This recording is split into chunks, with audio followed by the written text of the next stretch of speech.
बोले कृष्ण भगवान की। कल आप सभी ने बड़ी सुंदर प्रभु के आनंद में कथा का स्मरण किया। किस प्रकार से भगवान का विवाह हुआ। सुखदेव जी कहते हैं राजा विवाह होने के बाद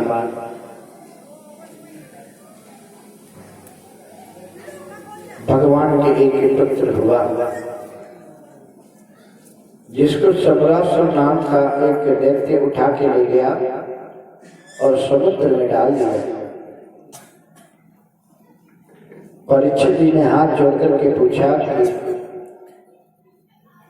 सुखदेव जी से, प्रभु मैं ये कथा विस्तार से सुनना चाहता हूँ, कृपा करके हमें इसका स्मरण कराए।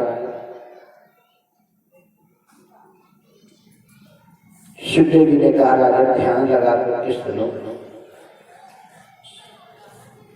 खष्टे ही जाति मात्रम तो प्रमोदमं शोधिकाग्रहात्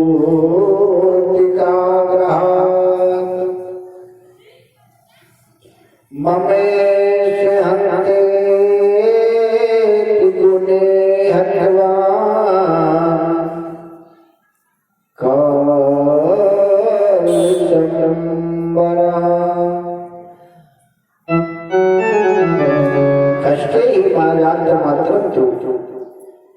अभी भगवान के पुत्र हुआ था कि छठे दिन ही छठी होने वाली थी। उसी दिन इसको एक सबरासुर नाम का दैत्य उठा के ले गया। भगवान के पुत्र जिनका नाम प्रद्युम्न था, आज जब छठे दिन ये दैत्य उठा के ले गया, इसको भय था, इसको वरदान था कि तेरी गति और किसी से नहीं होगी, तुझे केवल भगवान का प्रथम पुत्र ही मार सकता है।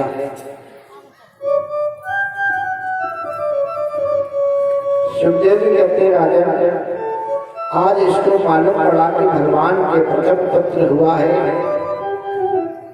आज छठे दिन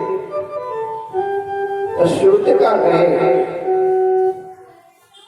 जहां पर माता अपने पुत्र को लेकर के बैठती है और एक महीने तक, सवा महीने तक श्रुतिक चलता है। उस श्रुतिका गृह में वेश बदल के अपने माया से इसने प्रवेश किया और भगवान के पुत्र को उठा लिया। आज माता चिल्लाने लगे कि मेरे पुत्र को कोई बचाओ, कोई बचाओ। ये पुत्र को लेकर ये बाहर आता है और अपना एक विशाल रूप धारण कर लेता है और भगवान के पुत्र को लेकर के आसमान में उड़ने लगता। आसमान में उड़ते हुए ये समुद्र के बीचों बीच पहुंचता है और उसी में इस पुत्र को छोड़ देता है कि बड़े बड़े जीव जंतु हैं, पुत्र को खा जाएंगे और जब पुत्र नहीं रहेगा तो मुझे कौन मारेगा। सुखदेव के राजा सबरासुर ने पुत्र को छोड़ तो दिया, लेकिन भगवान की कृपा से जैसे ही इस पुत्र को समुद्र में छोड़ा, एक मछली जिसका विशाल काय रूप है, श्वास लेने के लिए समंदर के बाहर आती है और अपना मुख फैलाती है। जैसे ही आज इसने अपना मुख फैलाया श्वास लेने के लिए, ये पुत्र इसी के मुख में गिर जाता है और तब तक मछली अपना मुख बंद कर लेती है और समुद्र के अंदर चली जाती है।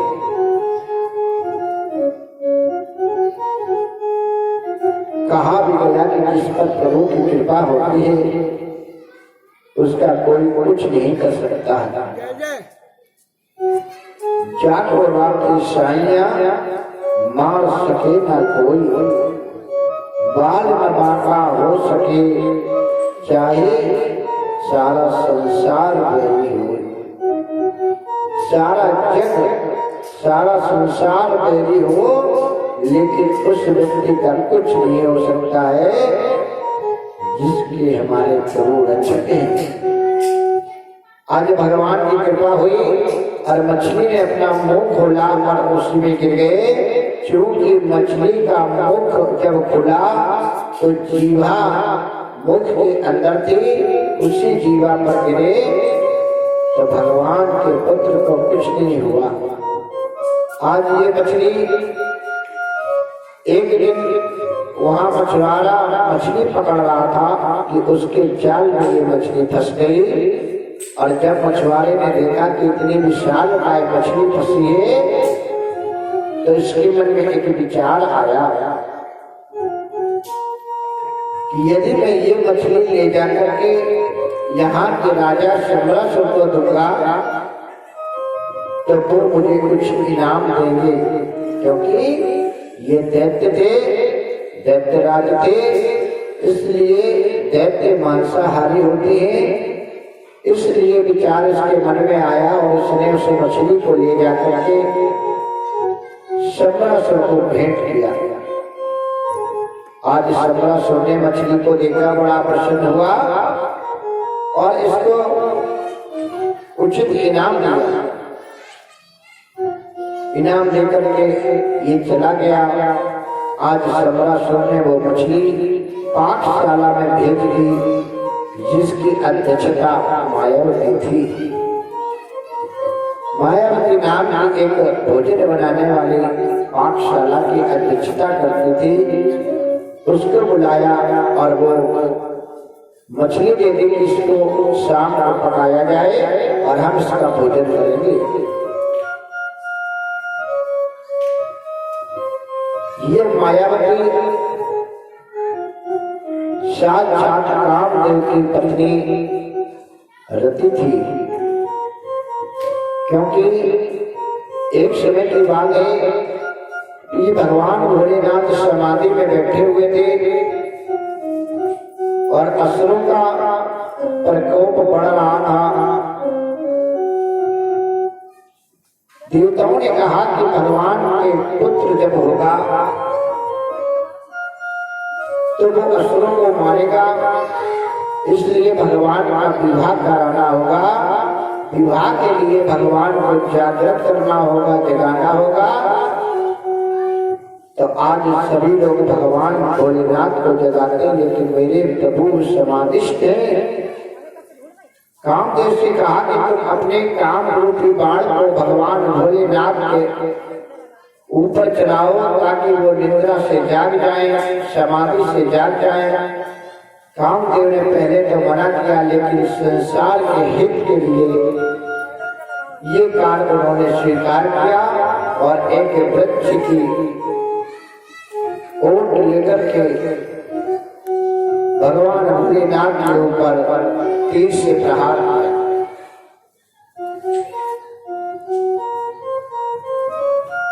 और तीर से प्रहार करके जैसे भोलेनाथ को तीर लगा,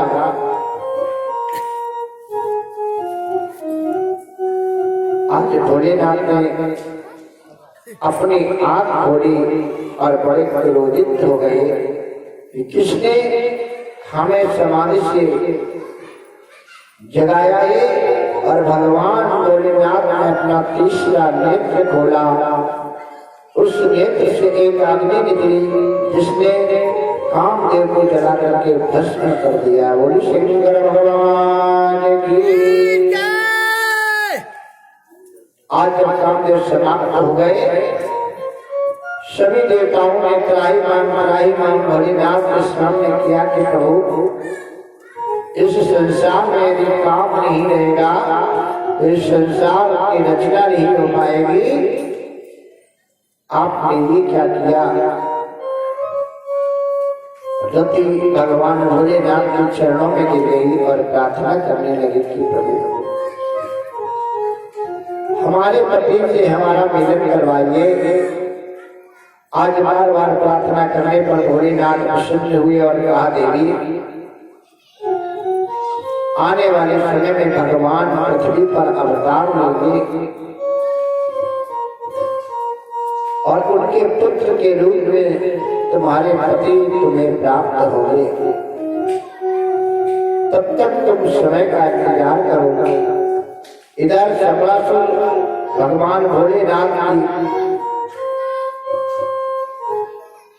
अटूट भक्ति करता है और भगवान भोलेनाथ जब वो प्रसन्न हो जाते हैं तो वरदान मांगने के लिए कहते हैं। शंबरासुर कहता है कि प्रभु मैं रति को पत्नी के रूप में पाना चाहता हूँ, मुझे ये रति पत्नी के रूप में दे दीजिए। भगवान भोलेनाथ ने तथास्तु कह दिया। आज रति भगवान के चरणों में देखिए प्रभु जी क्या कर रहे हैं यहाँ। एक मेरे पति को समाप्त कर दिया, दूसरा हमारे शत्रुत्व पे आज इतना बड़ा विपदा खड़ी कर दी आपने, इतना बड़ा वरदान दे दिया। भगवान भोलेनाथ ने कहा देवी मैं तुम्हें एक मोहिनी विद्या बताऊंगा, जिस मोहिनी विद्या से तुम शंबरासुर को अपने बस में करके रखना, तुम्हारा शत्रुत्व भी बचा रहेगा और वहां तुम्हें अपने पति की प्राप्ति भी होगी और मेरा वरदान भी रहेगा।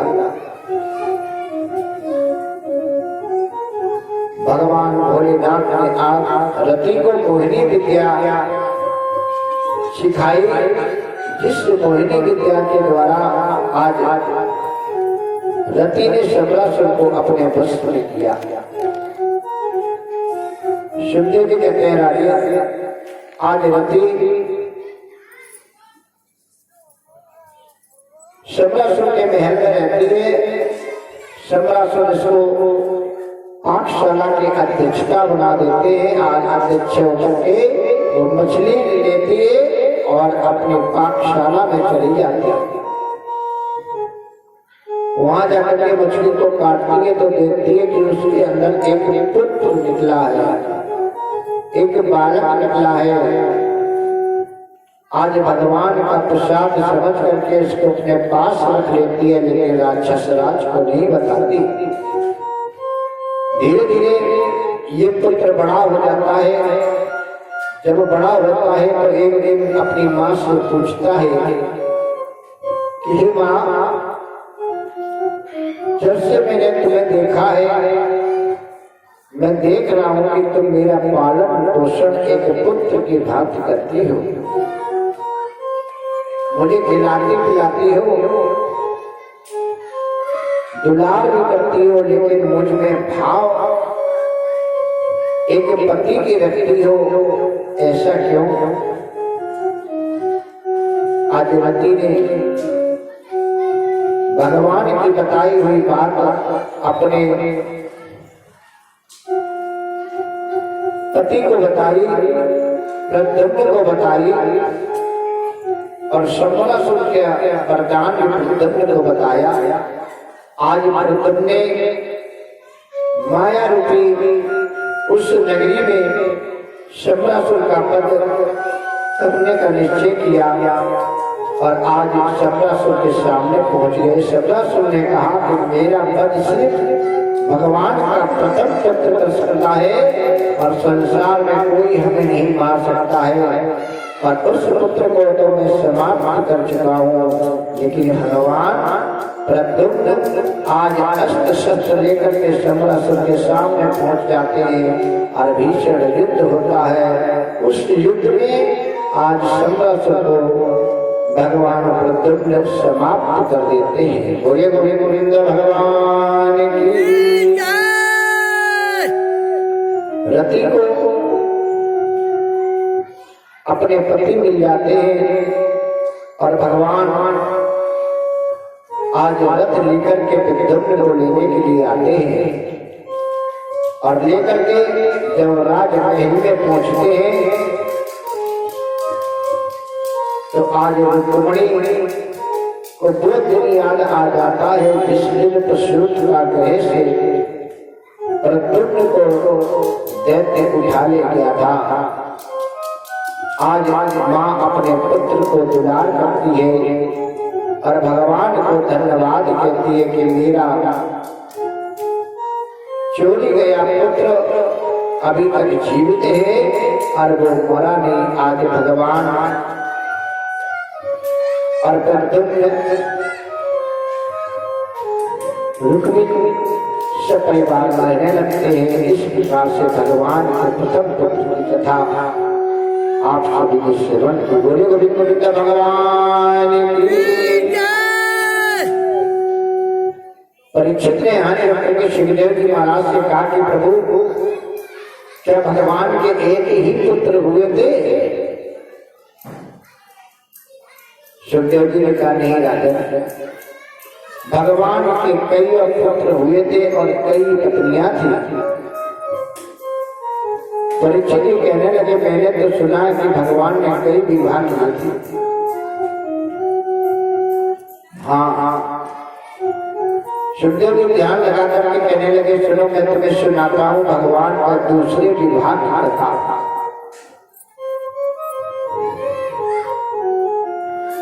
शतराजिता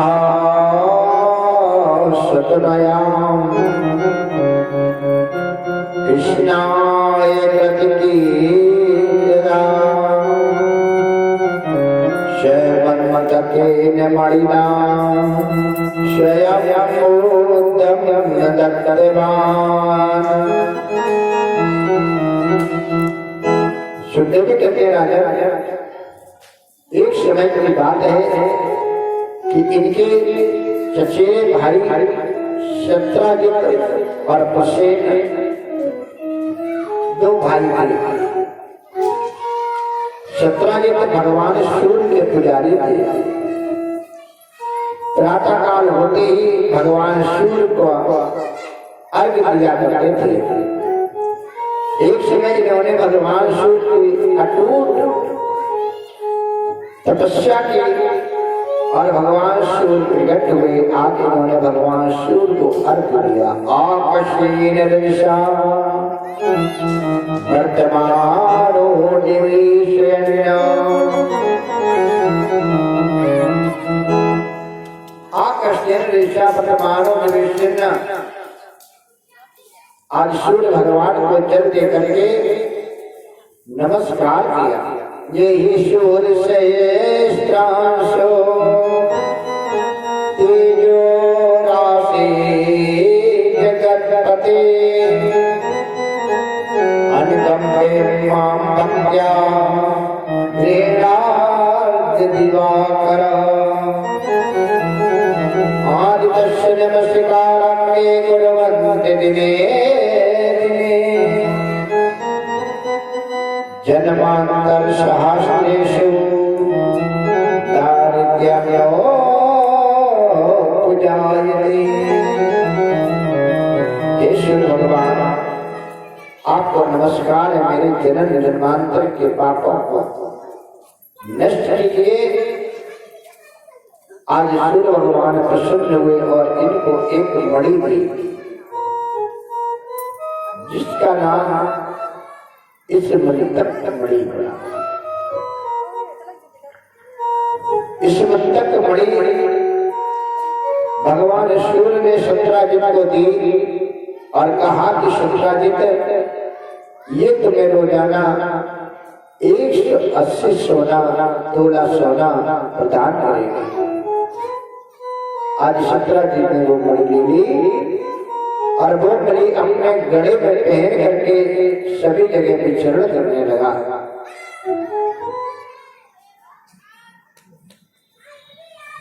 आज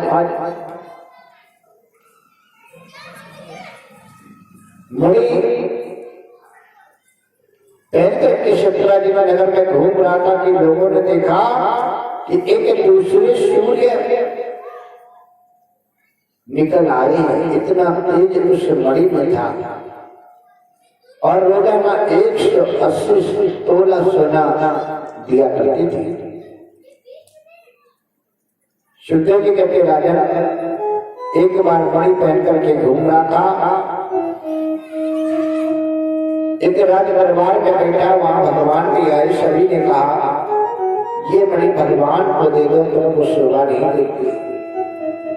भगवान ने भी कहा कि मणि मुझे दे दो, क्योंकि भगवान अंतर्यामी है, वो सबके मन की जानते हैं। आज भगवान जान गए कि इस मणि की वजह से शत्राजित की मृत्यु होगी। भगवान के ये भाई थे चचेरे, तो भगवान ने इनके प्राणों की रक्षा के लिए वो मणि मांगी, लेकिन इसने नहीं दी। कहने लगा कि ये मणि मैंने प्राप्त की भगवान शिव से, मैं तुम्हें क्यों दे दूं? और वो मणि नहीं दी, भगवान चले गए। एक समय की बात है कि इनके भाई प्रसेन ने उस मणि को गले में पहन करके जंगल में शिकार करने के लिए गए। और जब जंगल में पहुंचे तो एक सिंह का सामना हो गया और सिंह ने इनको मार दिया और वो मणि ले ली। उस मणि को लेकर के सिंह जा रहा था कि इतने में ऋक्षराज जामवंत जी टहलते हुए आ रहे थे और उन्होंने उस सिंह को चमकते हुए देखा। आज ऋक्षराज जामवंत जी ने इस सिंह से युद्ध किया और सिंह को मार करके वो मणि प्राप्त कर ली। मणि लेकर के अपने गुफा के अंदर पहुंचे और अपनी पत्नी को दे दी। इनकी पत्नी ने वो मणि लेकर के अपने पुत्र को खिलाने लगी। इधर हुसैन जब मारे जाते हैं तो सभी तरह शोर हो जाता है कि भगवान को मैंने मणि नहीं दी, इसलिए मेरे भाई को इन्होंने वध कर दिया और मणि छीन ली। भगवान को मिथ्या कलंक लगता है। सुखदेव जी कहते राजा जो भादव मास की तिथि में चतुर्थी में चंद्रमा का दर्शन करता है उसको मिथ्या कलंक लगता है। कब?